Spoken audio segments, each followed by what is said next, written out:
Welcome to class number 4 of our CSE 104. And we're going to take up where we left off last week, talking about the flood. What effects did this cause on the earth? We mentioned how that probably right after the flood was over, the oceans were actually smaller. This would expose enormous amounts of land that currently are underwater, called the continental shelf. I want you to look here at the map. Between England and the United States, or between England and Europe, is the English Channel. It's about 30 miles wide, and yet it's only about 150 feet deep, I believe, at the deepest point. 150 feet out of 30 miles, you realize that's nothing. So we sometimes look at the maps and say, wow, that's blue, therefore that's water. Yeah, that might be true, but that doesn't mean it's very deep water. Sometimes it's very, very shallow. In between Alaska and Russia here, you can see underwater land bridge that's just absolutely enormous. And all you'd have to do is freeze a bunch of the water and stick it on the poles as huge ice caps. If the ice caps were larger, the oceans would be smaller, obviously. If the oceans are smaller, then the land masses are not only bigger, they're all connected.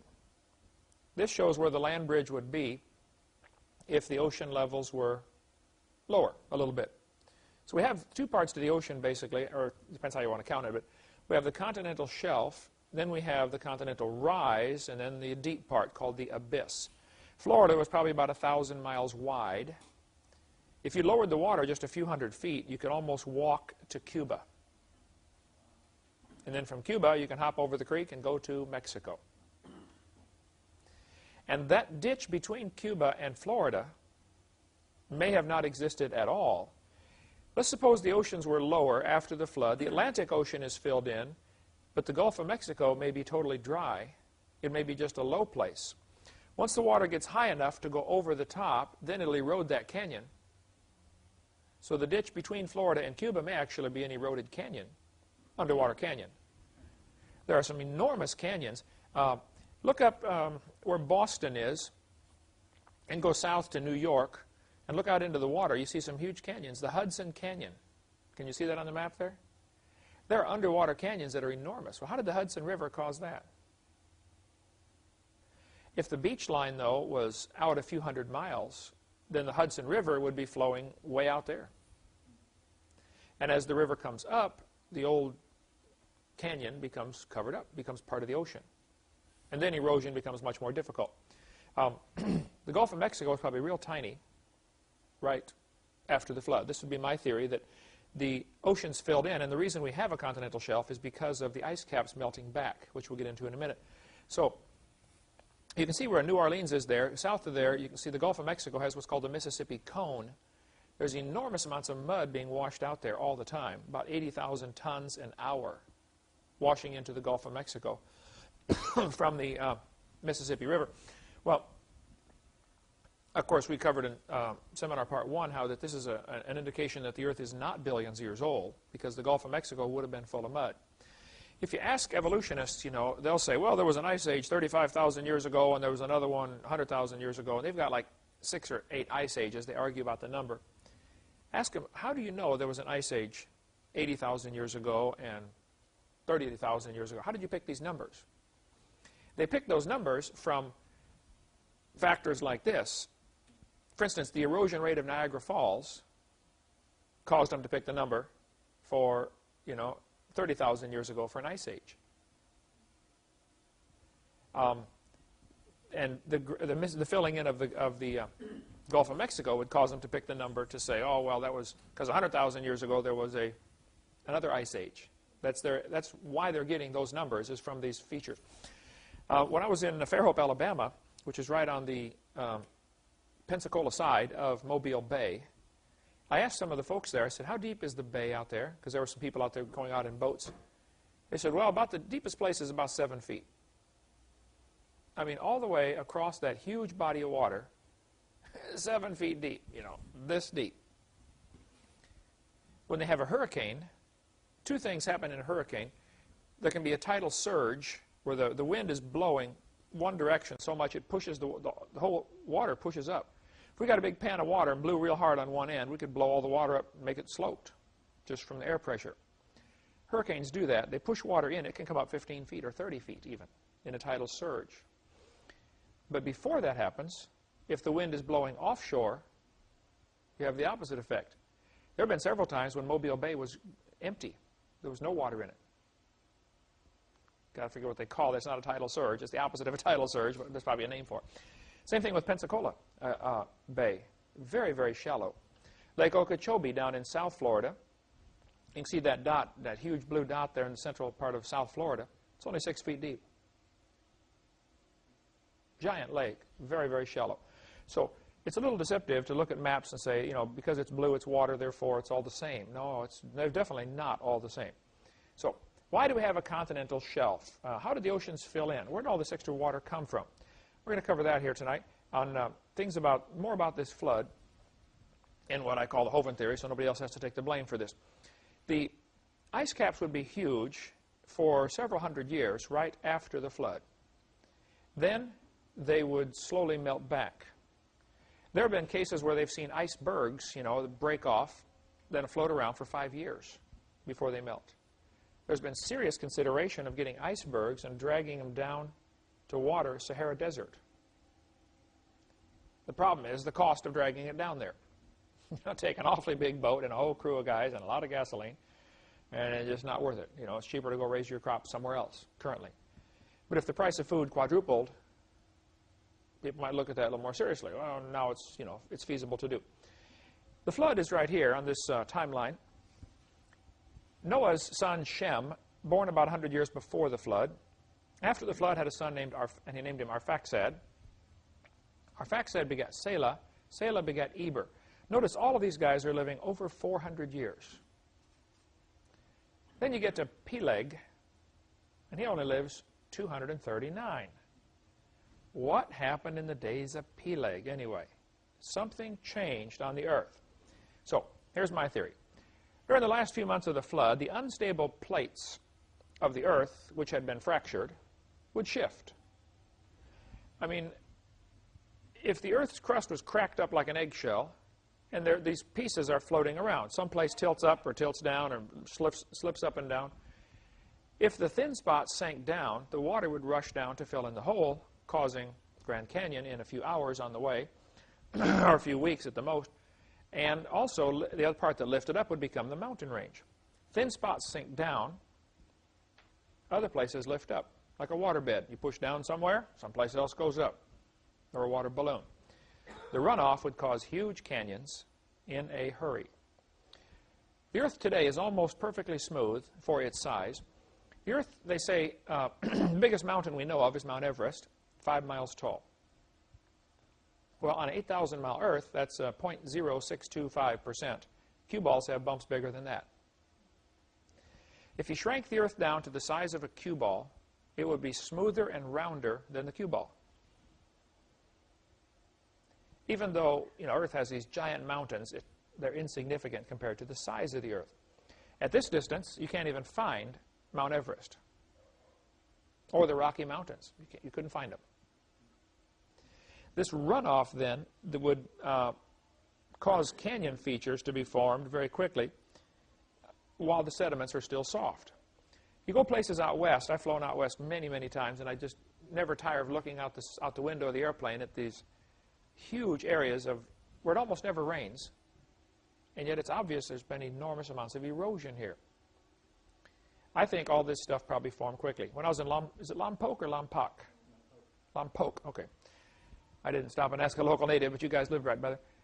I was driving down this new highway they just put in. Been there a couple of years, I think. And apparently they didn't get the sod planted in time, because off to the side I saw some erosion. So I walked up and took some pictures. As I got closer, I realized, man, we have a miniature Badlands. Probably after 1 or 2 rainstorms. All you need for erosion is lots of water and soft sediment. The softer the ground, the faster it erodes. Common sense. Here's Bryce Canyon. Tremendous erosion marks with these.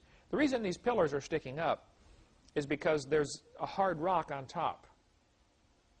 If you have a hard cap on top, the water hits it and erodes everything beside it, but it can't erode right under that hard cap, unless, of course, it gets enough that it falls over.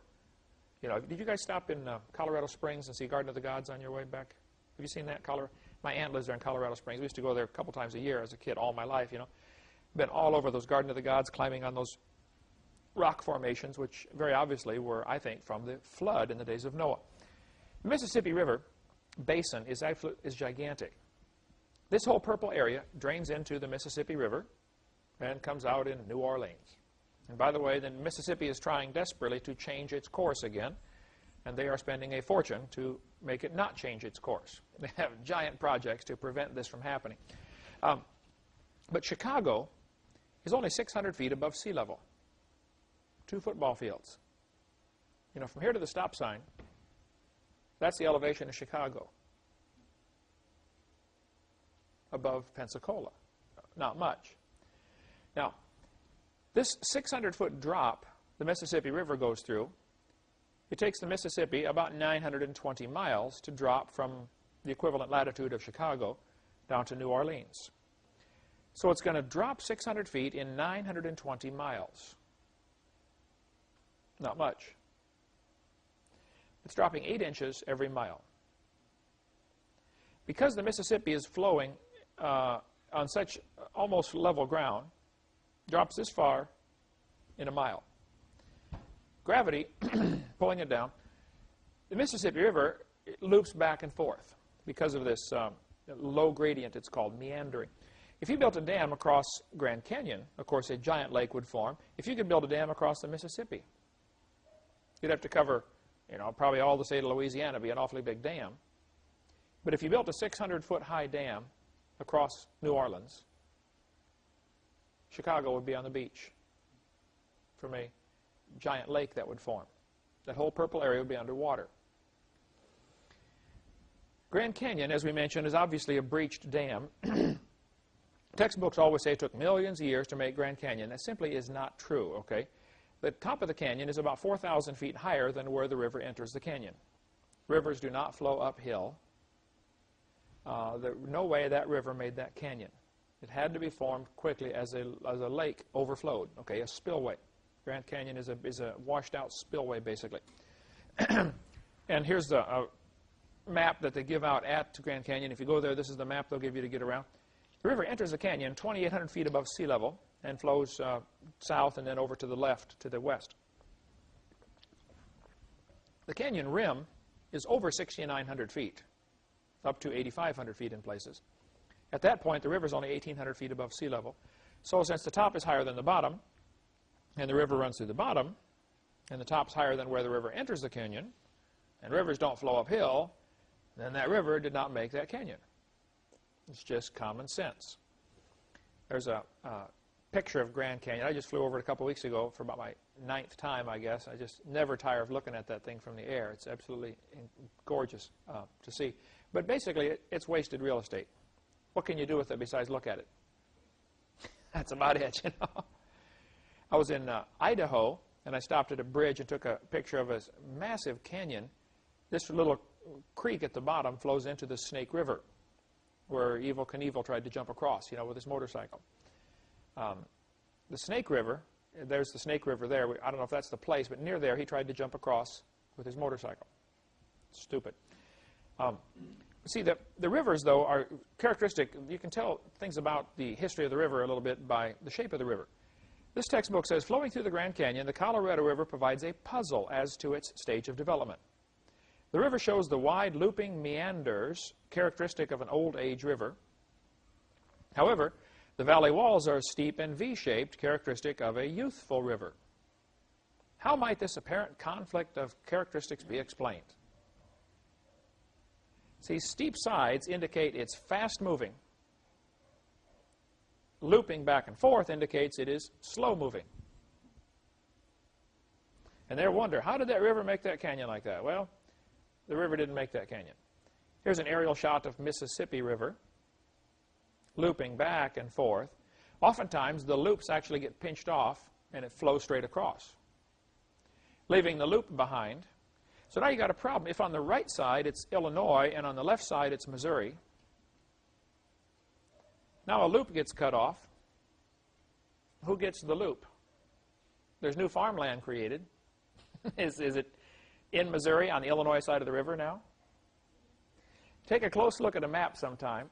All along the Mississippi River, you'll see many areas that are colored to go to the state on the other side because it used to be there. I think they finally now, most states have kind of made an agreement. Okay, now regardless of what the Mississippi does, this county, this property here belongs to our state. You know, they pretty much have settled most of that. But it becomes a real problem if you happen to be living on one of these meanders. When it cuts it off, the lake that's left behind is called an oxbow lake. Who cares? Okay, that's the kind of stuff you study in earth science. Steep sides, though, indicate the river's probably very young or on high sloping ground, rapid sloping ground, so you get a steep sides to the river. So those would be a good quiz questions. Characteristics of a low gradient, meaning not very steep ground, stream, are the characteristic is that it's looping back and forth. Characteristic of high gradient stream is steep sides on the river. Grand Canyon has both loops and steep sides. And they can't figure out how it formed because they're assuming that the river made it. And the river didn't make it. The flood made it.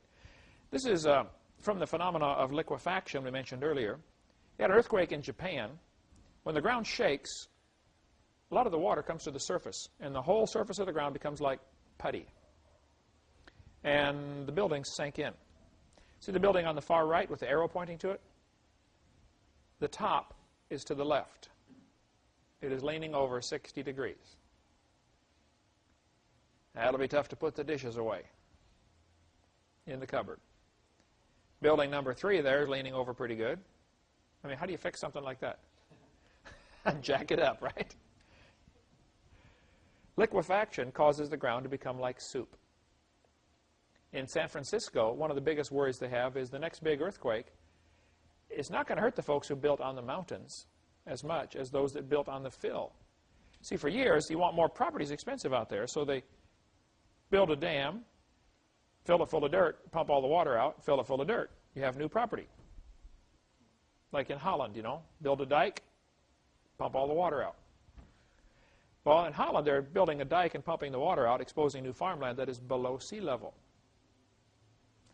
I guess that's not as much of a problem, but if you build a dike, pump all the water out, and then fill it full of dirt, all of that fill dirt is going to turn to soup first time you shake it.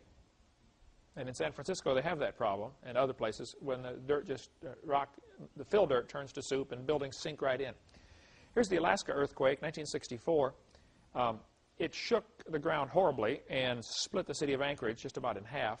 I stayed in a hotel 30 feet away from where the fault line was. You could look out the window down and see the ground actually dropped down 30 feet. The hotel's built about 30 feet away from this place. They just smoothed out the dirt and planted grass. There's a hill right there. They said, oh, yeah, this used to be up here back in 1964. This part sank down. You know, some places went up 60 feet just in a few minutes. Split a house right in half easily. You can see the earthquake did a little damage here to this place. Mount Saint Helens, though, did a great job of showing us what damage can be done very quickly by things like volcanoes and earthquakes. It's called natural disaster. On May 18, 1980, the volcano began to swell on the north side, which is the side to the right on this picture. It swelled up about 100 feet. They'd been watching it and said, folks, this volcano is going to blow. Get off of here. And they went around getting people off the volcano, or telling them they should get off. 60-some people did not listen and died when it finally blew. But there were many warning signs this volcano is going to explode. Instead of exploding like a normal volcano, the whole north side, which is on the right here, slid down. As all this massive amounts of material slid down, it, like pulling the cork off of a bottle of pop that you shook up real bad, shake it up, get it full of pressure, and then pull the cork off. Things come flying out. The problem is it flew to the north instead of straight up. Ash and steam began coming out of the volcano as, at the same time, the side is sliding down. Enormous amounts of rock and debris sliding off the side.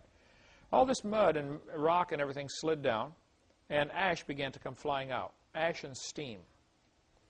As the steam and ash came flying out of this volcano, it made a massive cloud. A photographer was taking pictures from, I think, about 10 miles away. He's taking pictures, click, click, and all of a sudden the ash cloud is going about 100 and some miles an hour, started going over the top of him. And he realized, man, I better get out of here. He barely made it out with his life. Many people did not. Here's a car covered up in ash. The ash landed all over all of the United States, basically, or huge areas from this little volcano. Here's a satellite view showing the ash cloud. Mount St. Helens at the far left-hand upper corner there. Lots of the ash landed in Idaho and all across southern Washington. This light yellow area shows where they got from a trace up to a ½ inch of ash from that one little volcano. Some areas got up to 5 inches. My sister lived north of the volcano. Now, it blew to the north, but the wind caught it and blew it to the east. The volcano erupted toward the north, and the wind blew it toward the east. Some of it landed in New York City. Some of the ash did. It affected the weather patterns for quite a while. But you can see the spot there in Oklahoma where quite a bit of ash landed. That's interesting. Probably one of the things that caused that would be what's called the Coriolis patterns, Coriolis effect. As the Earth is spinning, hot air is rising and cold air is sinking, and they're actually up and down circular currents to the atmosphere that are hundreds and hundreds of miles wide. So the air rises off the equator, being hotter, sinks at the poles. If it weren't more complicated, then you just get a big circular pattern of air. It'd sink at the poles, rise at the equator, and life would be simple. The problem is, while this is happening, the Earth is turning. Confusing things. And there are several places at 30 degrees latitude and 60 degrees where it makes a mini circle. At the equator, because hot air rises, the wind is generally blowing toward the equator. Not always, but that's a general rule of thumb. Well, if you're sailing along on your sailboat, everything's doing great. When you get to the equator, all of a sudden, the wind stops. Within a few hundred miles of the equator, because now it's not blowing anymore, it's blowing up, which doesn't do your sailboat any good. And so many people, in the old days, the ships were stranded there. And there's a name for that. Anybody know what that's called? That area where there's no wind? The doldrums is the name for the no wind, but those latitudes are called the horse latitudes.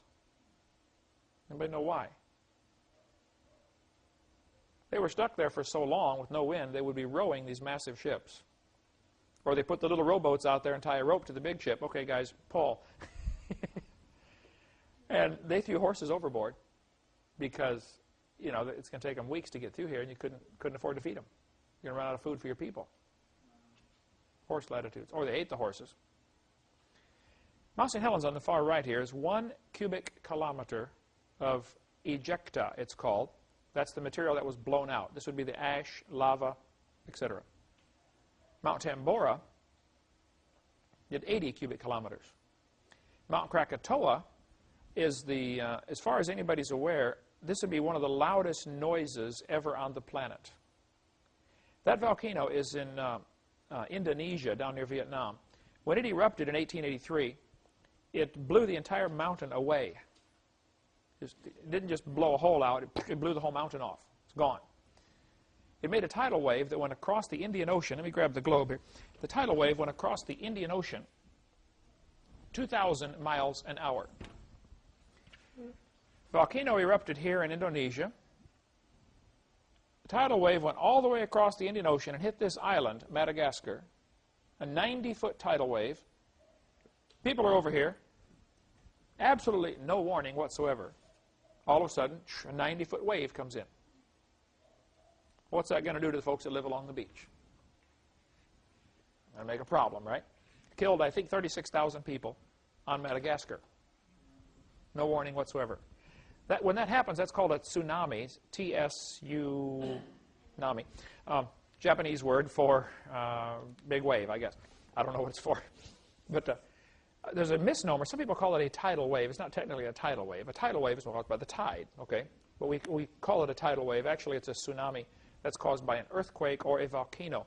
Rapid movement of the Earth sends this wave out very rapidly. And people in San Francisco in the earthquake, the ones that survived, one guy, his testimony, he was up in a real tall building looking out the window, and the ground began to wave. Just he thought he was on the ocean because the ground itself is waving up and down. and he could see it coming toward him. All of a sudden, his building began to shake and broke and fell down, and he happened to survive. Okay, who cares? The ash blown out of Mount St. Helens was pretty interesting.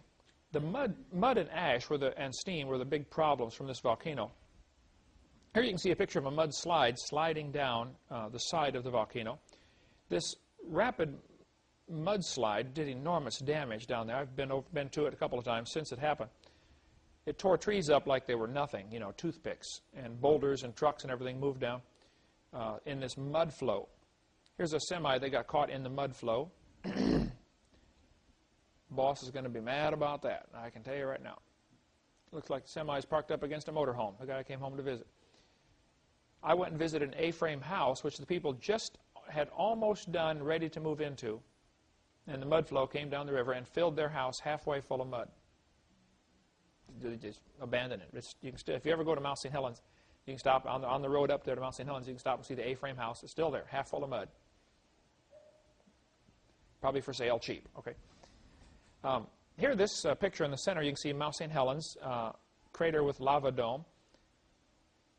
To the left, the little insert there is what it looked like before the eruption. The rest of the picture is what it looked like after the eruption. I want you to notice Spirit Lake. Can you see that on there? The before and after pictures of Spirit Lake.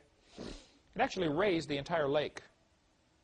I forget how much. All this stuff is on Stephen Austin's video, which is excellent, about Mount St. Helens, because he did just enormous studies on that. But the pyroclastic flows there, the volcano flowed to the north and then went to the left and blocked off the river. It blocked off an entire valley, just filled it up full of mud. Here there was an established drainage pattern. All this water is draining through there for years. Now it's all of a sudden has nowhere to go. The hot mud flowed right over blocks of ice that had been blown off the mountain. Mount St. Helens, before this happened, had glaciers all over it, just like Mount Rainier does. And when I climbed Mount Rainier, they said there are 13 glaciers. We climbed right across several of them. Nisqually Glacier, and I forget the name of them now. But I mean, these things are 200 feet thick, solid ice. Well, chunks of ice as big as this building were blown down into the valley when Mount St. Helens blew. Then all this hot mud flows over the top. Well, hot mud on top of ice is going to create a problem. Ice is going to melt, turning to water. It's going to shrink 12%. Then it's going to turn to steam, which means it's going to expand 1,700 times. That's how a steam engine works. Drop of water turns to steam, enormous pressure, pushes the piston, turns the wheels, whatever you're trying to do with it. This hot mud over the top of these blocks of ice created a problem. The ice began to explode as it tried to expand under the hot mud. There were explosions that were so loud, people thought the volcano was erupting again. After the explosion, the ice explosion, there would be a pit there, which everything would slump back in. All around this steam explosion pit, you can see erosion marks. Now, I guarantee you some teacher's going to take his kids here someday, and now, kids, this took, he's going to say, kids, this took thousands or millions of years to form. No, this took about 15 seconds to form. Didn't take thousands or millions a year. The river system formed in 9 hours. The whole river, after it got blocked off, the landslide of May 18th buried the river and highway to Spirit Lake to an average depth of 100 feet. It also buried most other drainages in the 23 square miles of Upper Toutle Valley and plugged the valley's mouth. For 22 months, water had no established path to the lower waterway. Then on March 19th, 1982, almost 2 years later, an eruption melted a large snowpack that had accumulated in the crater over the winter. The waters mixed with loose material on the slopes of the mountain, creating an enormous mud flow. In 9 hours, while no one watched, the mud flow carved an integrated system of drainages over much of the valley and reopened the way to the Pacific Ocean. The drainages included at least 3 canyons 100 feet deep. One was nicknamed the Little Grand Canyon of the Toutle because it was a 1/40th scale model of the Grand Canyon. There are quite a few different Little Grand Canyons, okay? There's a Little Grand Canyon in Georgia. We talked about that last class. There's a Little Grand Canyon in Pennsylvania. There's a Little Grand Canyon in Washington State. This river was blocked off When it finally got deep enough to go over the top, it began to carve out canyons, gullies, in a hurry. This canyon formed in just a few hours. It's 1,000 feet wide, 140 feet deep, 2,000 feet long. Once water starts going over a dam, erosion can take place very, very quickly. Here's a Grand Canyon in Yellowstone National Park, Wyoming, another little Grand Canyon, I think they call it. That probably formed in a couple of hours as the flood went off. Didn't form slowly over millions of years. In the sides of these canyons, you can see layers of rock. Here's the drainage pattern that the mud flow did in 1982 in Mount St. Helens.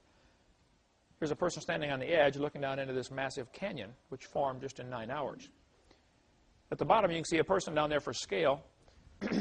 Above her head, there are all sorts of layers. Now, all of these layers were formed quickly as the mud flowed in, and the canyon formed quickly as the water washed through. I guarantee you some teacher's going to bring his kids here someday and say, boys and girls, each layer is a different year, so this represents thousands of years of accumulation. No, this represents, a few minutes of a mud flow. There's a little river at the bottom of this canyon. And if you think that little river made that big canyon, you are mistaken. And if you think the little Colorado River made that big canyon, you are just as mistaken. It didn't do it, okay? These things are evidence of a massive flood. The trees that were blown down by Mount St. Helens was pretty impressive. It blew so many trees down, loggers went in there to pick up whatever logs could be salvaged. When I was there, in 2000, what month was I there? Doesn't matter, I was there. Here it is 20 years after the eruption. I went up to see Mount St. Helens again. There are still thousands and thousands of trees laying all over. Been there for 20 years, got blown down. The trees flowed into the river, many of them, and blocked off rivers every place. Here's some semi-trucks next to some of these big logs. And if you've never been to Washington or Oregon to see the huge trees on the western coast of the United States, you won't know what I'm talking about. But those trees are enormous. Brother Pratsuk, did you live on the west coast, California or Washington? You never lived there, did you? I just was over there. You were over there. You didn't live there. Okay. These are enormous trees. There's all sizes up there, but loggers went in there to pick up the trees. And I've heard different numbers, but several people have said, yeah, they think they picked up 900 truckloads of trees every day for 7 years and only got 10%. I sat by a guy in the airplane flying back from Seattle one time. I was preaching out there. I said, what do you do for a living? We're going to be together for 3 hours, so I always talk to people on airplanes. He said, I work for Weyerhaeuser Lumber Company. I'm one of the vice presidents. I said, really? I said, did Mount St. Helens affect you guys? He said, yeah, we lost, I forget how many hundreds of acres of wood got blown down. I said, well, what'd you do? He said, well, we went in there to salvage whatever we could. We paid to plant all those trees, and we've been harvesting them for years. He said, it's very interesting. The government owned quite a bit of the property, and we owned quite a bit of the property. The government said, oh, we're going to let nature take its course. We're not going to touch it. They left theirs. Weyerhaeuser and other paper companies and lumber companies went in there, picked up all the dead trees, planted new trees right away. Today, on the privately owned land, the trees are 20 feet tall and doing very well. Established forest, okay? Many of them 30 feet tall. On the government land, because they didn't plant right away, they just said, let nature take its course. The topsoil eroded off. Now they won't even start growing. Their trees are 2 or 3 feet tall. The ones that in many areas are ruined. Leave it to the government to mess things up, right? Here you can see at the very bottom the crater Mount St. Helens made. That's the way it looks today. Then at the top you can see Spirit Lake. Off to the left is this debris deposit where all this mud flowed in there. In Spirit Lake, there were possibly 1 million, certainly many, many thousands of trees that were blown into the water. You could actually walk across the water on all these logs. And Spirit Lake is a huge lake. Here you can see the logs floating in Spirit Lake. There's a postcard from Mount St. Helens in the background, still smoking just a little bit. My brother-in-law is a pilot. We flew down inside the volcano, flew around, smells like rotten eggs, the sulfur coming out of there. This was a couple years after the eruption we went down in. The trees will drift back and forth. Some days the wind is blowing one direction and blows them to this side, and a week later it blows them to the other side. This massive log mat, 2,000 acres, is floating around in this lake. Still there today. 20 years later, they're still there, some of them. Thousands of the trees began floating in the upright position. Here's some upright floaters, and they begin to sink to the bottom. As they get soaked full of water, they sink down. Scientists estimate there are 20,000 trees at the bottom of Spirit Lake.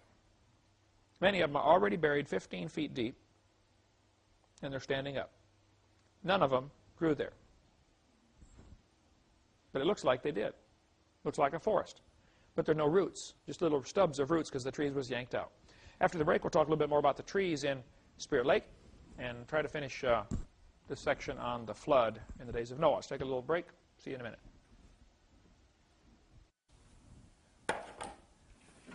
Okay, let's continue here on Mount St. Helens and the damage it did. They estimate that Mount St. Helens was the same as an atomic bomb going off every second for 9 hours. And it's a small volcano by volcano standards.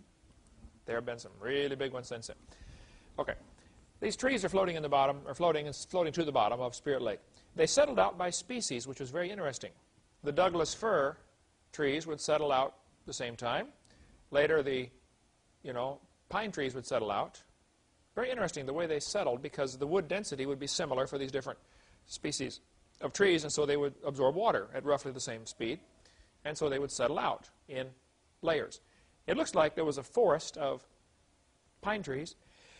Excuse me. It looks like there was a forest of pine trees, and then there was a forest of Douglas fir trees, and then a forest of something else because of the way they settled out into layers. But it's not. It gives the appearance of being a forest when it isn't. That's what we see all over the world. Here's some tree trunks in Athens, France, where there are petrified trees running through multiple layers, and some of the trunks are upside down. Those trees did not grow there. All over the world we find petrified trees in the vertical position extending through many rock layers. California near Santa Barbara has lots of them. Also, fish fossils in Santa Barbara extending through several layers of algae fossils.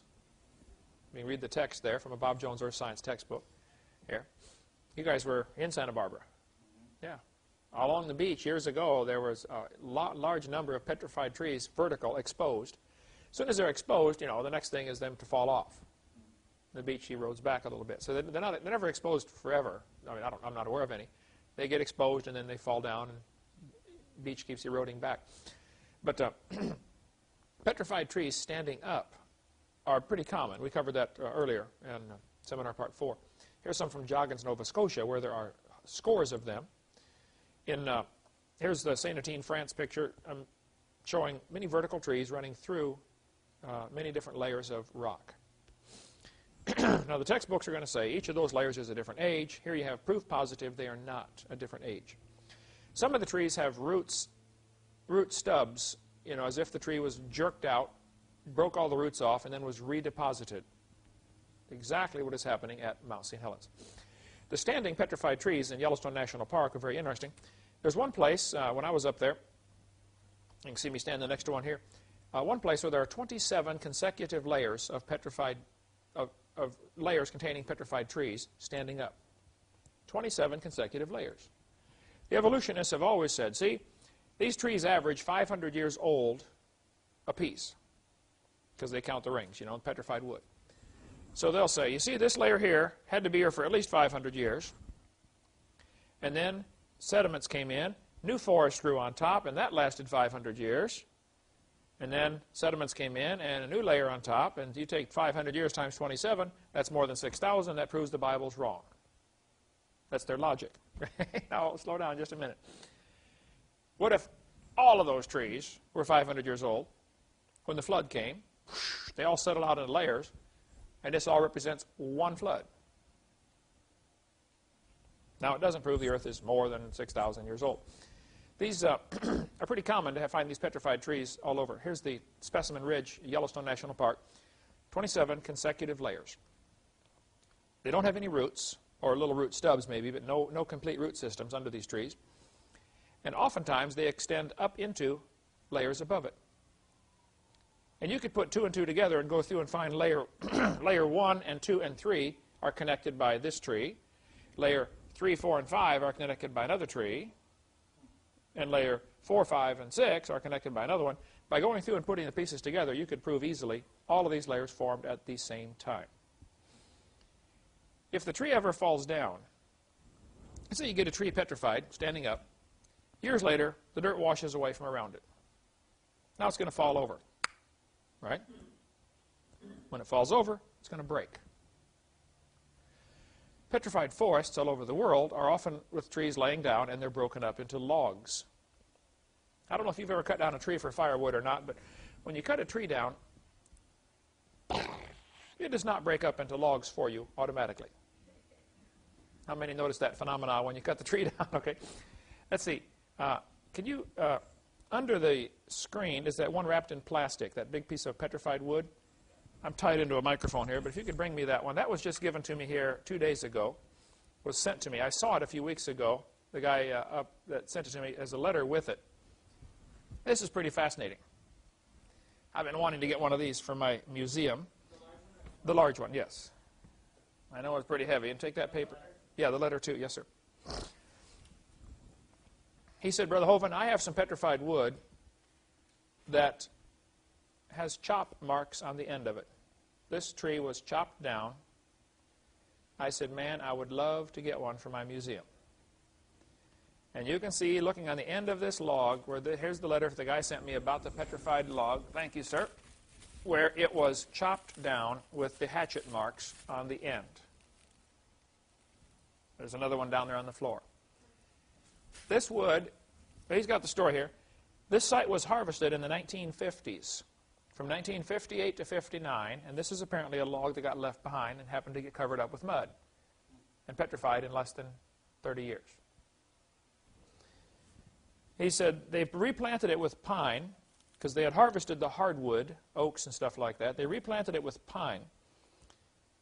The men unearthed this log under a few inches of earth by accident when dragging out the logs. The men who did this were James Lloyd and L.D. Ford, who still live in the area, although their fathers have since deceased. This is from Knoxville, Tennessee, Memorial Baptist Church. Sent me this here just a couple days ago. Don't want to sit and hold that for the whole class period.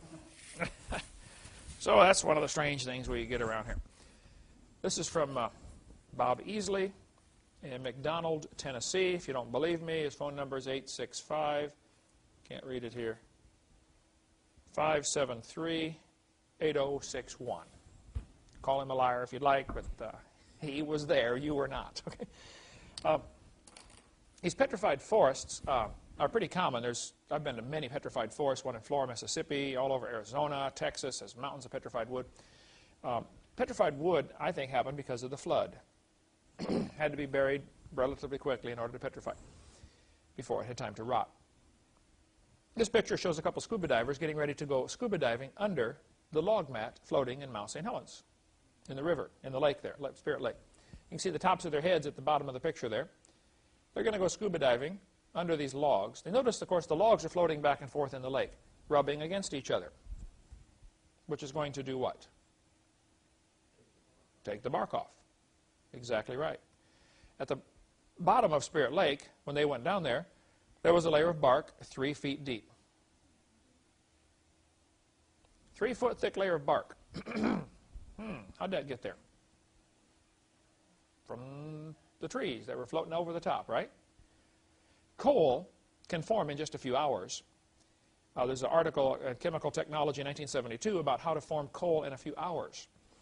Argonne National Laboratory showed that coal can form by heating wood, clay, and water for 36 weeks to only 150 degrees.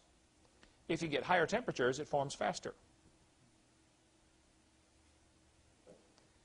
During the flood, you would have massive log mats as big as Texas floating around because huge forests were uprooted during this flood.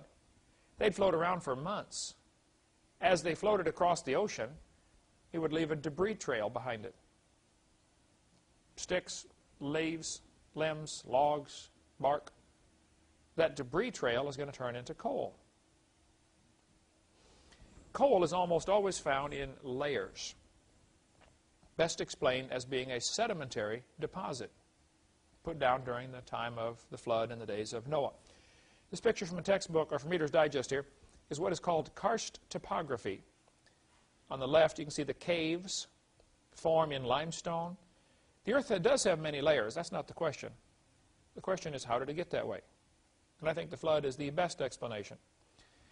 To the right at the bottom, you can see the plume sticking up into it. Sometimes there are salt plumes. Sometimes there are sand plumes extending right through the layers of rock, distorting them.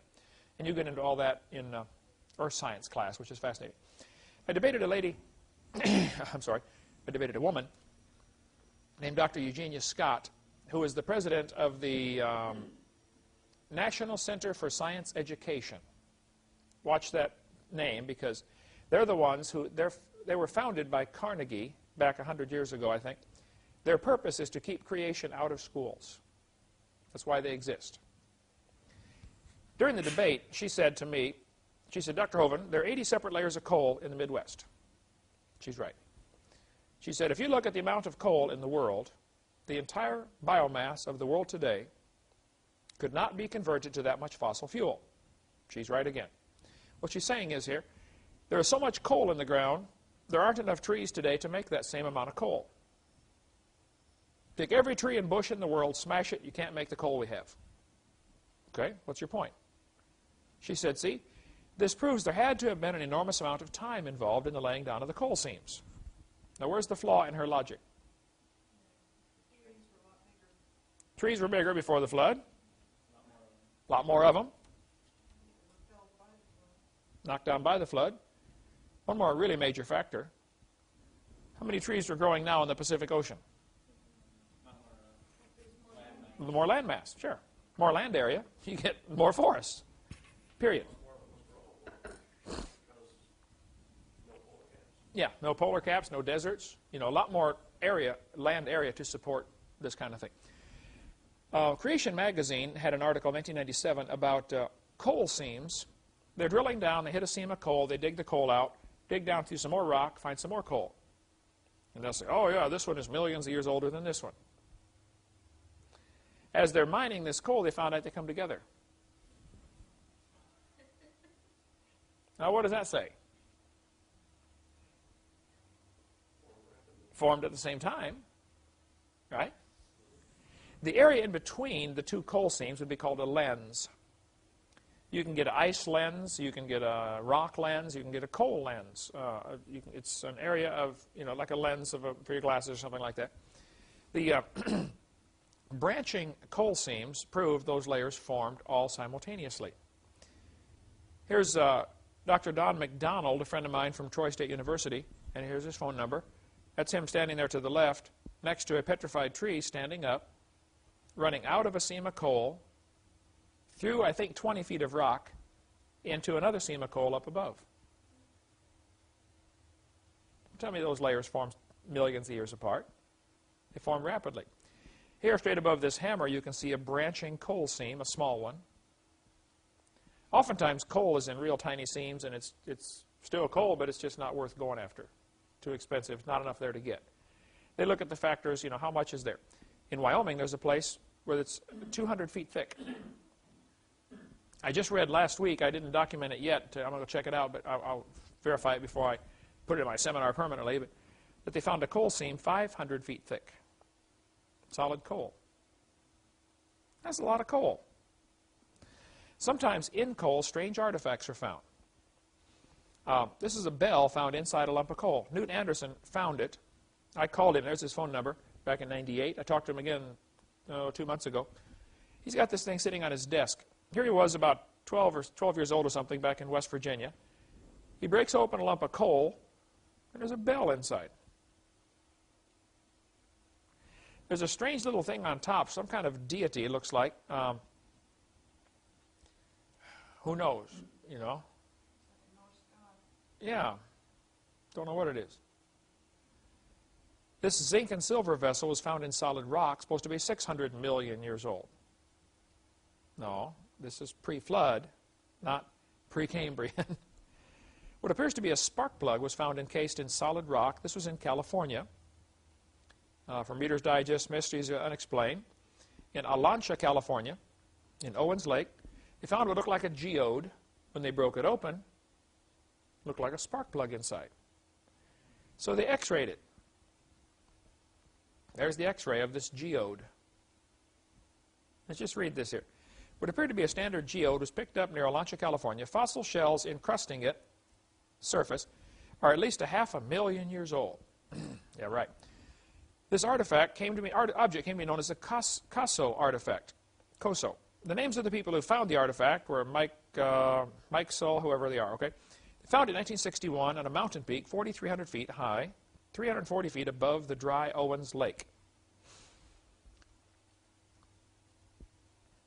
Geologists think that about 1,000 years ago, Owens Lake was as high as the top of that peak. Currently, no professional scientist has ever investigated the artifact. Even though it is found to be magnetic, it's quite similar technologically to a modern-day ceramic supercomputer capacitor. June 11th, 1991, Mrs. Culp found a gold chain inside a lump of coal. One year when I was up visiting my brother who lives in Illinois, that's where I grew up, I got the phone books and called every Culp in Illinois, trying to find out what happened to this thing. Who has the gold chain? I found out some people who said, oh yeah, I remember seeing that. I knew about that. Grandma had that. I don't know where it went. Last time I saw it was 1959. So if you watch the tape and you're a Culp, please find out for me who the culprit is that has this thing. Because I would like to buy the gold chain for our museum here. A carved stone was found in solid coal in Webster, Iowa. A stone somebody had obviously carved on. Daniel, behind the curtain again, I hate to keep sending you back there, is a replica of this iron pot found in a coal matrix. If you could grab that. It's on about 4 shelves up. See, it's kind of a dull black. Can you reach it there? They make copies of this. Yes, sir, that's it. Thank you, sir. Is that why it's museum? No, this creation evidence is in Carl Baugh's museum in Texas, okay? In Glen Rose, yeah. This is the replica that they're making of the artifact as it was found in solid coal. It's an iron pot, apparently used for, melting small objects, to pour them out into something else. Now, how could you explain a human artifact in a lump of coal? Must have been a human before the coal was formed. And that would be people before the flood. American Weekly, 1922, ran this article. New York Sunday American. The sole of a shoe from Nevada. The stitching pattern was clearly visible, including the twist of the thread. The rock was 213 to 248 million years old. Now, Michael Cremo, who wrote this book, Hidden History of the Human Race, is a Hindu. I've talked to him several times. The book is excellent, by the way, on strange things that are found out of place. Michael Cremo spends an enormous amount of time documenting things that are found that shouldn't be there. But he believes the standard geologic column. He really believes that rock is 200 million years old. So, the conclusions he came to is aliens visited the planet 200 million years ago. Why not question the idea that the rock is 200 million years old? Why do you accept that and come to these wild other conclusions? When they found dinosaurs, when Mackall went to Africa, said there are dinosaurs still living in Africa. He came back and said, it's amazing they survived for 70 million years. The thought never entered his mind, hold it, maybe your whole theory is baloney, okay? Genesis 8 says the water assuaged. This is a very interesting word. The water did not just go down or dry up. What happened to the water after the flood? Well, next week we'll talk more about what happened to the water after the flood and try to finish up what's on our videotape number 6. Then we can get into the question and answer session on carbon dating and stuff like that coming up next.